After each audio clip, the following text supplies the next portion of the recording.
Alright everybody, how's it going? I'm back today doing some much needed work to my car.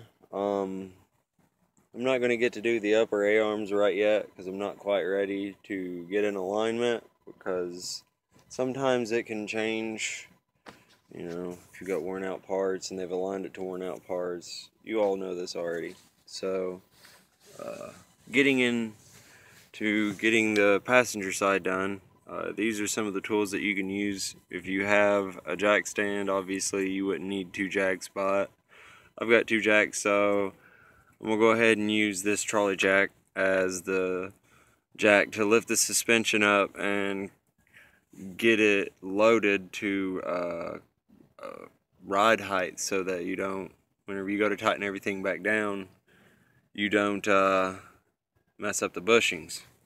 So, but this right here definitely comes in handy when breaking your lugs loose. Mine are black acorns that use 3/4 socket. I have Permatex, best in the business, trusted for years, and that's just to make sure nothing backs out. A little brush to kind of clean up some things around.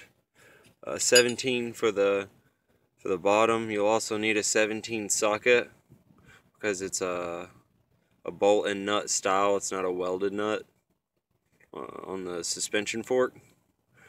And because this comes with new hardware, the upgraded hardware is a 15 on the top half. I can only get one on because of running a strut tower bar, so I have clearance issues on this one, so I have to use the old nut like over here. I've already got the driver's side done. Nothing like at least one new piece of hardware to ensure safety. Those are also Loctited, and this is the new one. Just a cheap quick fix. They haven't let me down yet, so I've seen mixed reviews. But let me get this wheel off and we'll get back to it. Okay, now if you're running aftermarket wheels, be sure and take care of your hub-centric ring, because unless you know exactly the dimensions and somebody who can cut them out, I don't really know any other way of getting a hold of this. So I just do my best to not lose it. And anytime you jack a car up, my papa always done this, so better than trying to get a car off the ground if your jack fails. And always scotch, and it never hurts to double up. So we got the wheel off, and now we have to get the top, which are 14s, if it's not already been replaced and changed. And this right here, well, on this side, is a 14. And these down here, this one and this one, are both 17s. And then we can get this old used up strut out. Definitely need ball joints though. Alright, when I make some progress I'll be back. Okay, so update. I've just loosened these 14s just barely. You don't want them completely out because you want something to kind of help hold it all into place while you work. I've got the 14 out that goes right here. So this is loose. And I also have the 17, and as you can tell, sorry, holding this all wrong.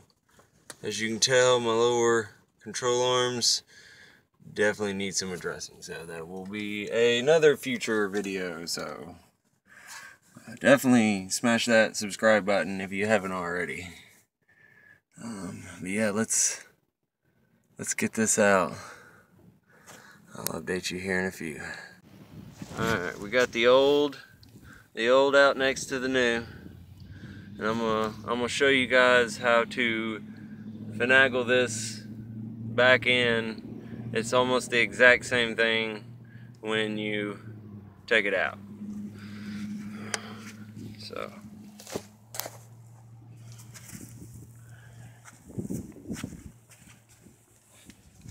and on these they'll have an L and an R, and that'll dictate which side. It'll be driver's left or driver's right. You have to sneak it in around the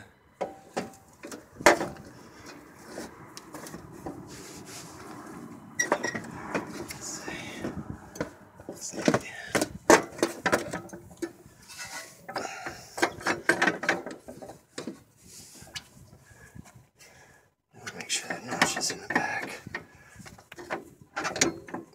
Pick up on the suspension a little bit.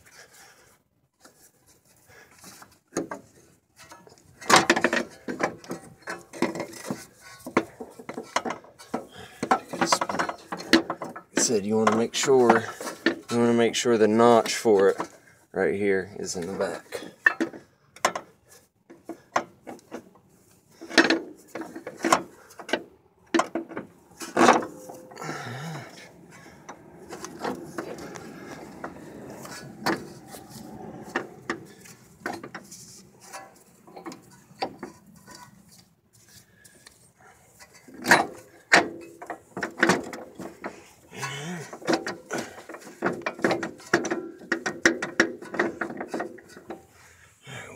We'll get it attached at the top and I'll update you.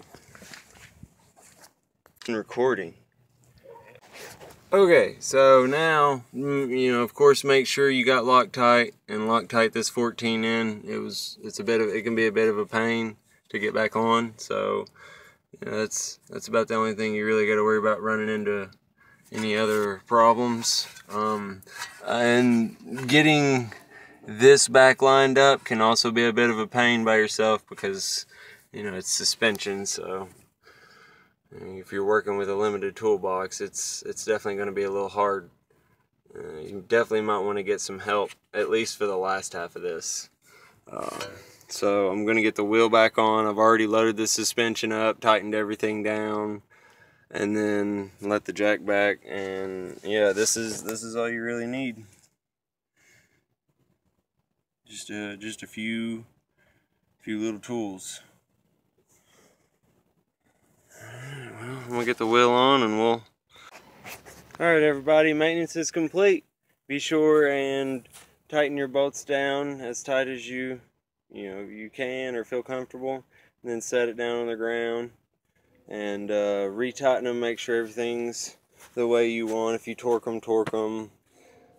Some mechanics do it off feel. It's all preference. But yeah, got it all lined up.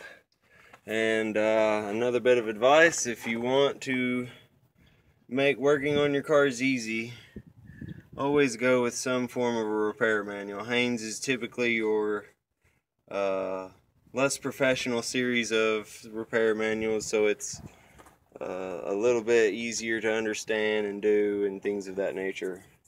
I'll post another video whenever I drive it, and yeah, so thank you guys. I appreciate you stopping in and watching. Hopefully this helps you out, and like, comment, subscribe. Hopefully there will be more to come. So peace out and be safe.